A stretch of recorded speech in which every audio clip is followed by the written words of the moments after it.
Hallo, ik ben Jan-Roelof Wibbinga van het JRW Stokkaart-team. Ik wil je graag even meenemen hier naar binnen toe om te zien te laten hoe we hier altijd aan de gang zijn. En we zijn nu in voorbereiding voor de grote wedstrijd op Blauwhuis voor de Kings Battle. Dus misschien is het even leuk om mee te gaan. Jan-Roelof Wibbinga, stokkaartcoureur en tegelzetter uit Koostertille. Met zijn team is deze nummer 228 in tariering op de komende wedstrijden. De rapste tegelzetter van Friesland riet al jaren in de top van de nationale stokkaar F1. Soms zelfs in Engeland, het mekka van de stokkaarraces. Voor de Kings Battle komen een paar grote namen naar Blauwhuis.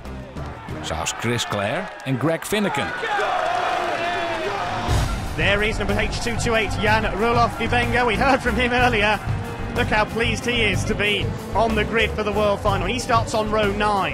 Ja, zo in Engeland best even een beetje wat verder als u. En die racen daar wat vaker, dus die ben wat meer kundig met rijden.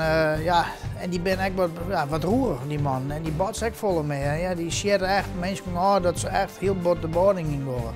Dus dat is een beetje het verschil met Nederland. Ja, maar het is wel een beetje dwaren. Dan moest echt wel de gotjes zien te zien op de baan. En dan moest echt een keer echt in de strijd, moest echt denken van nou ga gas erop. Terwijl als wist dat er een crash onder zit te komen. Maar dan moest gas bij aan en dan kreeg je wel een beste tik, maar dat had er een bij. Er moest net een bangenskreet hebben.